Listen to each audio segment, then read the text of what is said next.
오늘 주신 하나님의 말씀은 신약성경 고린도전서 12장 1절에서 11절까지입니다.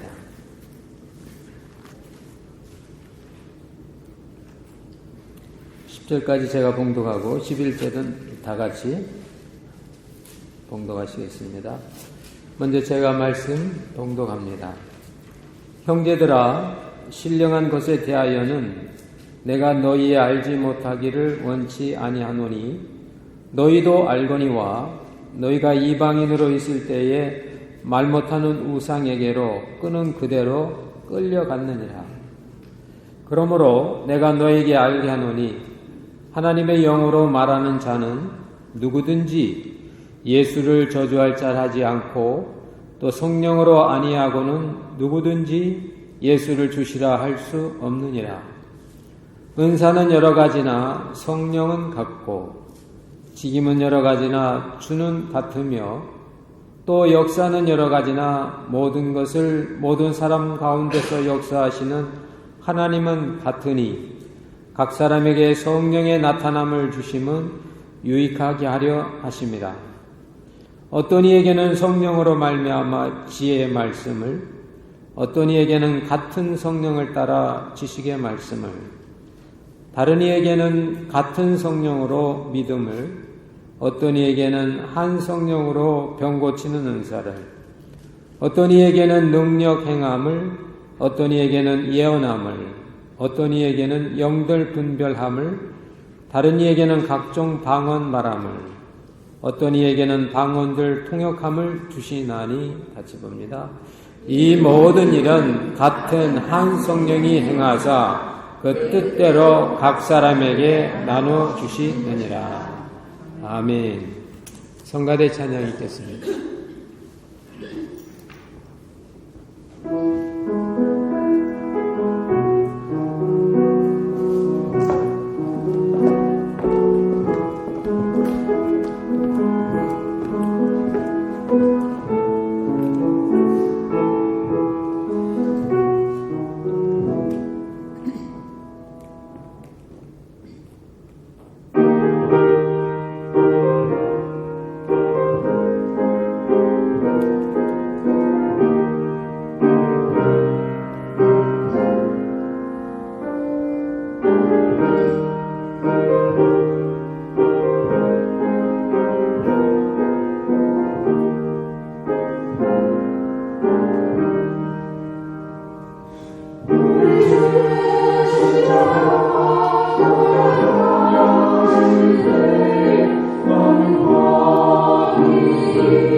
올은 가정의 달이고 또한 성령 강림 절기가 있는 달이었습니다.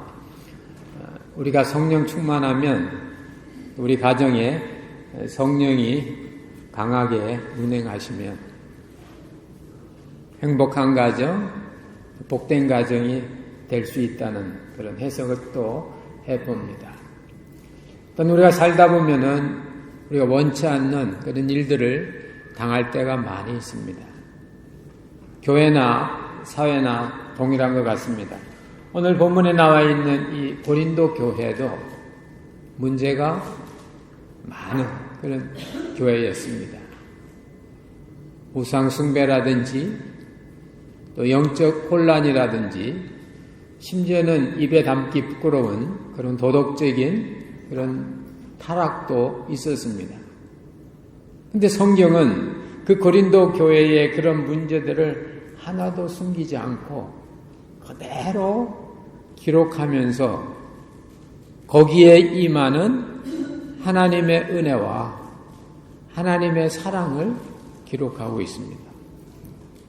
오늘 성경은 이 문제 많은 그 고린도 교회 성도들을 보고 형제라고.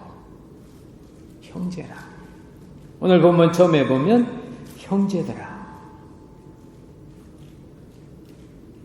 가장 가까운 그 관계가 고대 사회 속에서는 친구인데, 근데 그것보다 더 가까운 사이, 생명과 피를 나눈 사이가 바로 형제, 아델포스, 형제들아. 문제가 있고 힘들고 윤리적으로 추악해도 형제라고. 고린도 교회에 그 많은 그 문제들이 있는데 그 문제에 대한 해답이 분명히 있다고. 형제들아, 너희들이 신령한 것을 대하여 모르기를 원치 아니한다고. 말이 좀 복잡하지만 확실하게 하면 알으라고, 분명히 알으라고.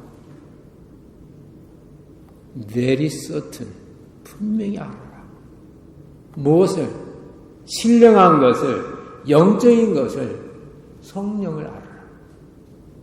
성령을 알게 되면 너희들이 그런 문제에서부터 빠져나올 수가 있다고. 성령을 알게 되면, 성령의 역사를 알면 그것이 분명히 하나님의 길인 것을 깨닫게 된다. 하나님은 세상을 사랑하셔서 예수 그리스도를 보내셨을 뿐만 아니라 성령도 보내셨습니다. 예수 그리스도를 받은 세상에 구원이 임한 것처럼 성령을 받은 성도들에게는 능력이 임합니다. 예수 그리스도가 나타날 때에 우리는 그를 보고 주님의 사람, 예수의 사람이라고 한 것처럼 성령이 나타날 때 그런 사람을 보고 성령의 사람이라고, 영적인 사람이라고, 세상이 감당할 수 없는 사람이라고.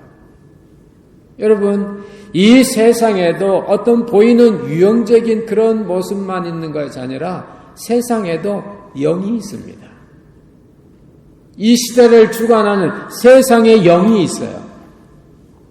그래서 고린도전서 2장 12절에도 보면 우리가 세상의 영을 받지 않고 하나님의 영을 받았다고.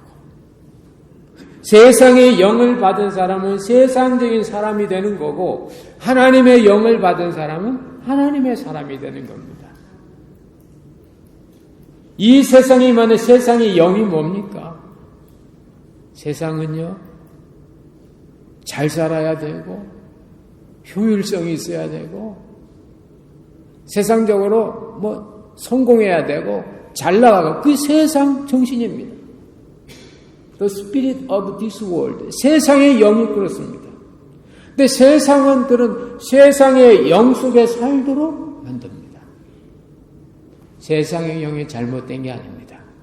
그 세상의 영을 관장하는 공중권세 잡은 자들이 세상의 영을 통하여 인간들을 에너지를 빼앗고 인간들의 행복을 가져가는, 세상은 배고프면 먹어야 되고 어떤 수단을 써서라도 천하 영광을 구해야 되고 자기 자신을 드러내야 되는, 인기를 올려야 되는, 그것이 바로 예수님께서 광야 시험을 받을 때 받은 세 가지가 바로 세상 정신입니다. 배고플 때는 돌을 가지고 떡이라도 만들어서 먹어야 된다고. 천하 영광을 얻기 위해서는 까짓것 마귀에게 절 한번 해야 된다고. 자기 자신을 하나님의 아들로 드러내기 위해서는 성전 꼭대기에 올라가서 뛰어내려야 된다고. 이미 자기가 성전인 게 증거인데, 말씀을 먹으면은 떡을 먹는 것보다 더 큰 의미가 있는데, 말씀 속에 떡이 있는데 떡 속에 말씀이 있는 게 아니고, 근데 마귀는 말씀 없는 돌 가지고 떡 만들으라고 하니까, 그것이 바로 세상 정신입니다. 근데 너희들은 그런 세상 정신으로 살면 고린도 교회의 모습이 된다. 세상 정신으로 나가면, 세상의 영을 받으면 분열하고 분노하고 다투고 힘들다. 그러니 이제는 세상의 영 말고 하나님의 영을 받으라고. 그 하나님의 영을 받으면 하나님의 영이 나타나서 각 사람에게 유익함이 있다고. 그러면서 우리가 잘 아는 그 9가지의 여러 가지 성령의 나타나는 하나님의 영이 임한 표현이 있습니다. 누구는 하나님의 영이 임하니까 머리가 맑아지고 지혜와 지식의 말씀을 해요. 어떤 사람은 하나님의 영이 임하고 나니까 영이 분별되고, 어떤 사람은 하나님의 영이 임하니까 장래 어떤 일이 일어날 건지 예언하게 되고 그렇다. 여러분, 성령의 은사입니까? 성령의 은사입니까? 성령이 더 중요해요? 은사가 중요해요?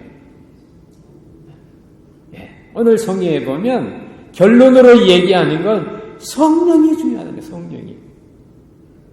그래서 같은 성령으로, 한 성령으로, 여기 보면 어떤 사람은 같은 성령으로 지혜의 말씀을, 어떤 사람은 한 성령으로 병 고치는 자를, 같은 성령, 한 성령, 같은 성령, 동일한 성령, 뭡니까? 우리와 나는 서로 달라도 하나라고. 우리가 같다고. 우리가 왜 교회에 오고 이렇게 같이 모여 예배를 드립니까? 나 혼자 집에서도 예배 드릴 수 있는데, 가스값 세이브하면서 집에 와서 예수 그리스도 이름 부르면 되는데, 같이 예배 드린다는 것은 바로 너와 내가 하나라는 것을 확인하는 겁니다. 근데 놀라운 것은 나 혼자 예배 드릴 때 받는 어떤 주님의 은혜보다 너와 내가 하나가 됐을 때에, 우리가 같은 한 몸이라는 것을 알게 됐을 때에 거기에 주님의 더 큰 은혜가 있다는 것입니다. 그래서 우리가 같은 성령으로 하나님을 사랑하는 자고 그 뜻대로 부르심을 입은 자들에게는 모든 것이 합력해서, 합력이라는 게 뭡니까? 서로 힘을 합친다고. 너하고 나하고 합친다.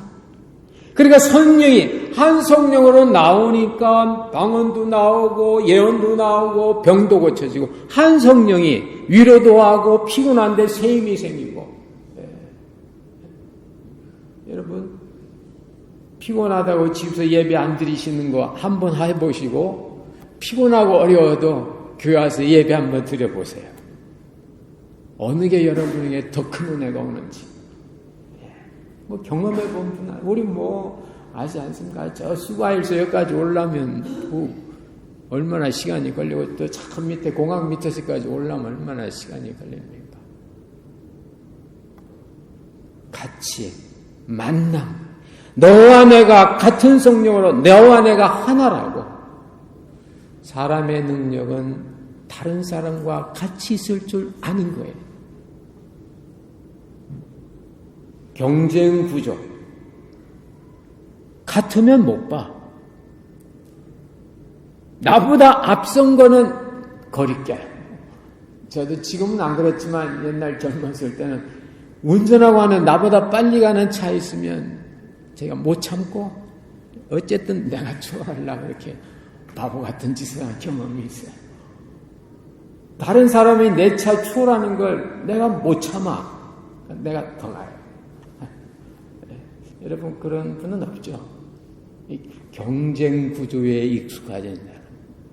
1등 아니면은 성이 안 차. 목사님 가운데도 이렇게 비교하고서 다른 교회 목사님이 뭐 100만 불짜리 우리 하고는 관계 없습니까? 이 큰 무슨 피아노 전자올겐인가 이런 거 갖다 놓으면 우리는 150만 불짜리 갖다 놔야 적성이 풀리는 분이 있어요. 다른 사람이 2만 불짜리 차 타면 나는 2만 1,000불 타야 그 맛으로 사는 분이 있다니까요. 이게 말하면 경쟁 구조 속에 있는 거예요. 경쟁. 그게 세상 정신이에요. 그럼 성경은 뭐냐? 경쟁이 아니고 더불어 구조입니다. 더불어. 그걸 보고 존재 방식이라고 그래요. 너는 너대로 존재하고 나는 나대로 존재하면서 더불어서 하나님의 뜻을 이루는 거예요. 이게 은사입니다. 너의 은사는 방언이냐? 나는 지식이다. 우리가 한 성령이니까 방언하는 너하고 공부 많이 하는 나하고 한 성령이가 같다. 할렐루야. 그래서 오늘 성경에 보면 같은 성령으로 지혜의 말씀을, 같은 성령으로 예언을, 같은 성령으로 왜 내가 지식의 은사에서 너 지식이 그게 아니라 그 말입니다. 달라도 성령이 같으면 차이가 나도 한 성령이라면 우리는 충분히 하나 될 수 있고 같이 살 수 있고 행복할 수 있다는 것이 오늘 주님이 성경에서 고린도교를 통해 주시는 교훈인 줄로 믿으시기 바랍니다. 신학교에 있는 그 피터 와그너 같은 교수님은 이 본문을 주석하면서 이 9가지 성령은 1세기 고린도 교회의 성령의 은사고 지금은 27가지다 해가지고 27가지 성령의 은사를 쭉 이렇게 있어요. 거기 보면 행정 은사도 있고요. 혼자 사는 독신의 은사도 있고요. 성령 안에서 산다고 말입니다. 우리가 한 성령으로. 그러나 인간은 생존을 위해서 다른 사람을 몰아낸다. 그것이 바로 가인의 모습이죠. 가인과 아벨은 같이 농사하고 양을 쳤는데 그래서 같이 이렇게 존재하면 안 싸울 텐데 이 가인은 왜 하나님이 나의 재물은 안 받는데 네 건 받아주냐고 말이에요. 형제들 사이에서도 왜 부모님은 너만 좋아하고 나는 안 좋아하냐고 말이에요. 하나님이 가인의 예물은 안 받으시고 아벨의 예물은 받으셨을까? 가인의 마음속에 더불어 사는 존재 방식이 있었으면 올해 안 받으셨으면 내년 받아주시겠지. 이렇게 하고 1년 기다렸으면 동생 안 쳐죽일 건데. 동생은 받아주고 자기는 안 받아주니까 동생을 불러요. 영어 성경 보면 재미있어요. Get out of here. 너 나와. 하고서는 들어가서 쳐 죽였다. 아버지한테는 못 죽이고. 여러분, 우리 마음속에 이런 게 있다니까요. 다른 사람이 잘 되고 내가 잘못되면 밉다고 말합니다. 미운 그게 살인이죠. 그게 성경이 말하는 가인의 모습이죠. 그런데 오늘 성경은 너와 나 달라도 우리가 같은 성령이 아니냐. 너와 나가 차이가 있어도 우리 마음속에 있는 이 성령은 하나의 하나님, 하나의 아버지의 그 영이 아니냐. 그래서 우리가 한 성령으로, 같은 성령으로 그 성령이 나에게 나타날 때 이것이 나에게도 덕이 되고 너에게도 덕이 되고 또한 주변에도 큰 은혜의 그런 삶이 된다는 것입니다. 내일이 메모리얼 데이여서 많은 분들이 이렇게 이제 출타하고 이런 날은 참 이게 예배 오는 게 좀 불편할지 모르지만 미국 교회도 많이 이렇게 파킹 맛이 많이 있더라고요. 제가 예배 시작 전에 시간이 있어서 미국 목사님하고 대화하면서 야 이런 날은 어떤 설교하니 넌 이런 날은 피크닉 설교를 해야 된대. 피크닉 설교를 어떻게 해야 되는지 모르지만 말이죠. 저도 이렇게 생각하다가 교인들한테 놀러 안 가고 왔는데 재밌는 거 없나 하는데 어렸을 때 본 영화가 생각났어요. 여러분 아시겠어요? 에덴의 동쪽이라는 영화인데 그 작품이 1955년에 만들어진 작품이에요. 지금부터 꼭 61년 전에 만들어진 작품인데 여러분 혹시 그 인터넷 가든 한번 보세요. 참 명화예요. 인간의 어떤 타락성, 인간의 미움, 특별히 두 형제, 거기 보면 그 가족이 두 형제가 있는데 엄마는 이제 딴 데 가고 그 형하고 아우하고 이렇게 사는데 아버지는 형만 좋아해. 그리고 아들은 아버지의 사랑을 받기 위해서 막 온갖 건 다 합니다. 그래도 아버지가 그 둘째를 인정을 안 해줘. 그래서 나중에는 이 아버지가 큰 이게 양배추 이렇게 농사를 해가지고 그때는 이 수송수단이 없으니까 기차에 막 엄청난 양의 그 양배추를 싣고 가는데 얼음에 절여서 근데 가다가 기차에 눈이 와서 양배추가 다 녹아내려서 다 썩었어요. 채소 장사하는 분들은 시간 싸움이란 거 아마 잘 아시죠. 그래서 엄청나게 손해봤어요. 근데 그때 그 아버지의 손해본 걸 이 둘째 아들이 그렇게 아버지한테 그걸 해보려고 돈을 벌려고 콩에 투자를 해서 2차 세계대전이 일어나는 바람에 콩값이 올라서 돈을 많이 벌었어요. 그래서 아버지 생일날 그 지폐를 이만큼 되더라고요. 그 영화에서도 보면 이만큼 해서 그 돈을 해서 아버지한테 선물로 줘.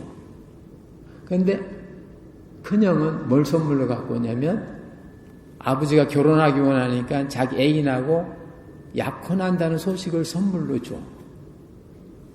여러분 한번 생각해보세요. 아들 둘이 있는데 큰아들은 자기 피앙세하고 아버지의 뜻대로 결혼하겠습니다라는 선물 갖고 왔어요. 둘째 아들은 손해본 만큼 돈을 막 이만큼 돈 갖다 줬어요. 여러분은 어떤 선물이 더 좋은 것 같아요? 나는 돈 갖다 주기도 좋겠더라고 보니까. 근데 그 아버지는 안 그래. 야, 전쟁 통해서 돈 번 건 나쁜 거야. 그러면서 선물하려면 저렇게 고상한 선물을 해와야지. 안 보이는 선물. 그렇게 아버지가 그런 분이에요. 마지막 그 장면에 보면은 제가 이 얘기를 한 이유가 이 얘기를 위해서 하는 건데 아버지가 이렇게 이제 죽어가면서 아들을 불러요. 아들을 불러서 막 하는데 그때 그 아들이 울면서 하는 소리가 아버지의 사랑은 돈 가지고도 못 사는군요. 아버지의 사랑. 그러니 아버지가 그 아들 보고 야, 내 사랑은 그 돈보다 더 커. 그 옆에 있던 그 애인이, 형이 애인인데 그 애인이 그 아버지 보고 아버지, 저 둘째 아이가 왜 저렇게 된 줄 알아요?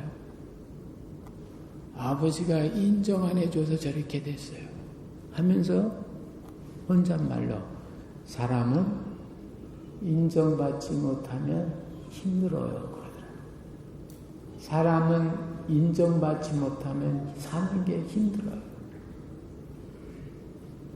아버지가 사랑해주지 않아서 아들이 저렇게 된 거예요. 그러면서 또 혼잣말로 사람은 사랑받지 못하면 거칠어져요. 사랑받지 못하면 거칠어져요.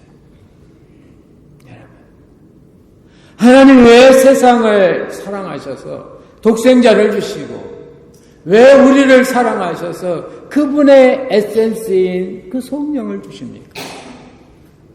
우리는요, 하나님의 사랑이 없으면 거칠어져요.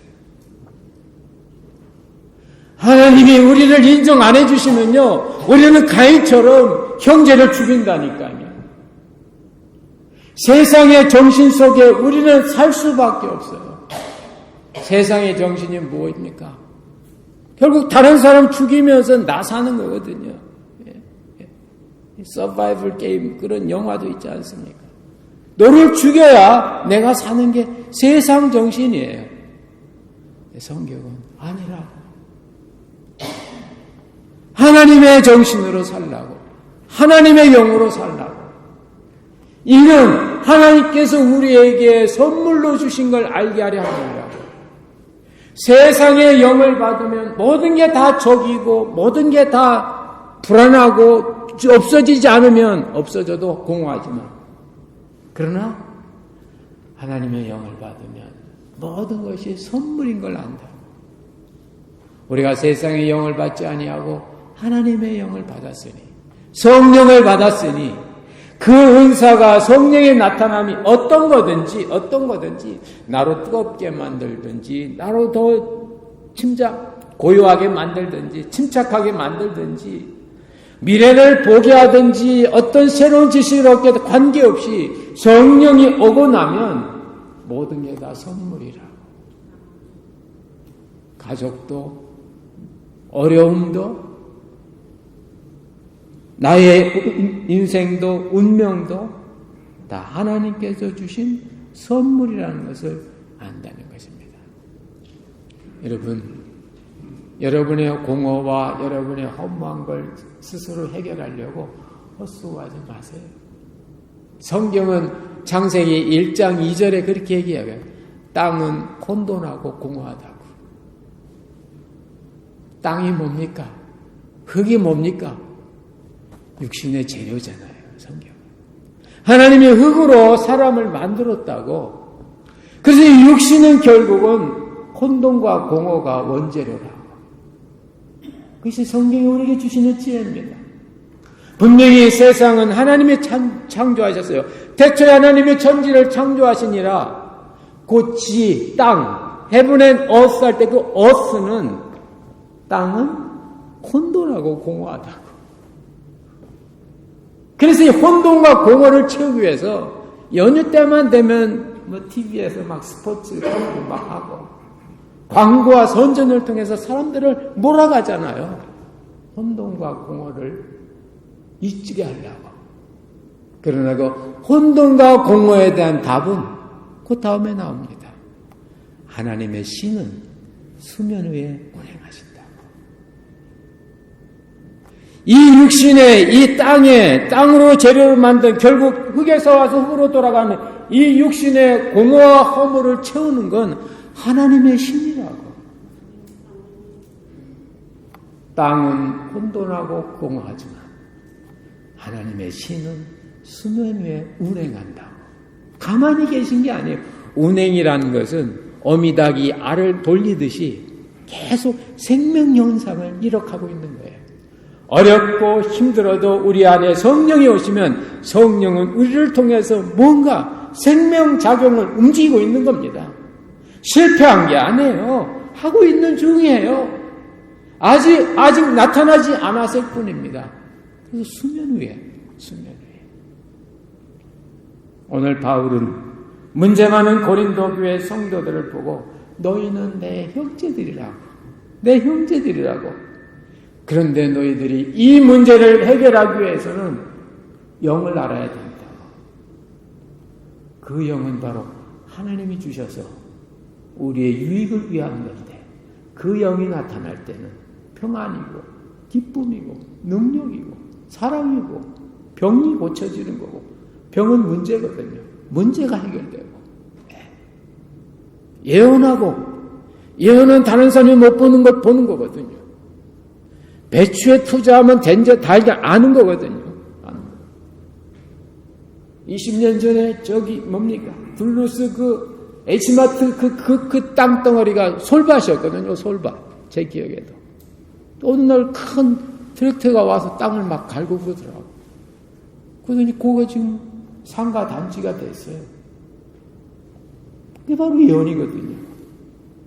앞으로 여기에 장사가 잘 될 거라. 그 전까지는 그 앞에요. 철로가 있어서 교통이 많이 안 됐거든요. 그 프레젠트에 보면 옛날 그 철로가 있었어요. 철로가. 지금 그 한인교회 있는 그 앞에 철로가 있어요. 근데 지금은 철로 밑으로 길을 뚫으니까 교통량이 아무리 많아도 관계없죠. 그러니까 그 상가 아마 저는 몰라도 그 땅 산 사람은 땅값 몰랐을 거예요. 그게 예언이에요. 예언. 목사님 예언해서 좀 어디에 땅 사는지 좀 가르쳐 주세요. 그 땅 시대는 지났어요. 이제 땅 시대는 지났어요. 앞으로는 정보 시대일 거예요. 정보 시대. 보이지 않는 인터넷 경제 그 마케팅이 될지 몰라요. 예언. 어쨌든지 성령으로. 그러나 중요한 건 다르고 차이가 나도 그래도 우리는 한 성령이라고. 하나라고. 실패해도 힘들어도 안 돼도 우리가 떨어진 게 아니라고. 하나라고. 한 성령으로, 같은 성령으로, 동일한 성령으로 행하사 하나님의 뜻대로 각 사람에게 분배한다고. 이 성령을 우리가 받아서 혼돈과 공허로 채워지는 이 육신의 결국은 땅으로 가는 그 땅은 혼돈과 공허 속에 하나님은 새로운 성령으로 채워주시는 것처럼 이런 삶을 살고 든든하게 살아나가는, 이것이 바로 이 시대의 신령한 영적인 충만인 것을 믿으시기 바랍니다. 이런 삶을 여러분 사셔서 정말 주님의 은혜와 사랑 가운데 성령이 여러분에게 주시는 계시와 은사와 성령이 여러분에게 주시는 어떤 믿음과 평강과 기쁨을 표현하시고 누리셔서 세상 따라가지 마시고 하나님의 영 주님만 따라가셔서 주님의 진리의 사람들이 되시기를 주의 이름으로 축원합니다. 기도하시겠습니다.